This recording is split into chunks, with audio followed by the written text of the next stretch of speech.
Once upon a time, in a small cheerful town, lived a curious boy named Tommy. He had a peculiar fascination with bubblegum. Every day after school, he would rush to Mr. Poppins' candy store, exchanging his pocket money for the latest flavors. His dream was to blow the biggest bubble anyone had ever seen. One sunny afternoon, Tommy walked home savoring a new packet of bubblegum he'd acquired. Sitting in his backyard under the old oak tree, he stuffed several gum balls into his mouth, determined to make his dream come true. He chewed and chewed, the flavor filling the air around him. As he started to blow, the bubble grew larger and larger, bigger than his head, bigger than the tree itself. All of a sudden, the bubble no longer stayed tethered to the ground. Up, up, and away it floated, carrying Tommy with it. "Whoa, this is amazing!" Tommy shouted, half scared, half thrilled. The higher they went, the more magical it became. Stars sparkled around him, and soon Tommy saw a strange, colorful planet ahead.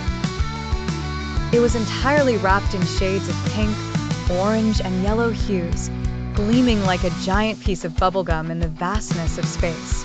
As Tommy descended onto the surface of this mystical bubblegum planet, he realized everything was indeed made of bubblegum.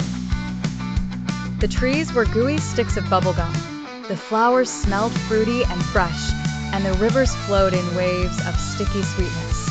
Tommy was greeted by a friendly tribe of bubblegum people, all bouncy and cheery. Their leader, a tall figure with a delightful blueberry scent, welcomed him warmly. "Welcome, young traveler, to Bubblicious Land," he exclaimed with a broad grin. Tommy spent an entire day exploring with his new friends. They jumped on trampoline-like bubblegum mushrooms and slid down chewable hills. For lunch, they had bubblegum sandwiches and drank fizzy grape bubblegum soda. As the bubblegum sun began to set, casting a rosy glow, Tommy realized it was time to go home. The bubble people gifted him a piece of eternal gum, ensuring he'd never run out. Climbing back on his enormous bubble, he waved goodbye as he floated back to Earth, carrying the sweet memories of the bubblegum planet. Ever since that day, Tommy was known as the boy who visited the candy cosmos. And his stories of the bubblegum planet? Well, they became legends, inspiring many children to dream big and chew with limitless imagination. The end.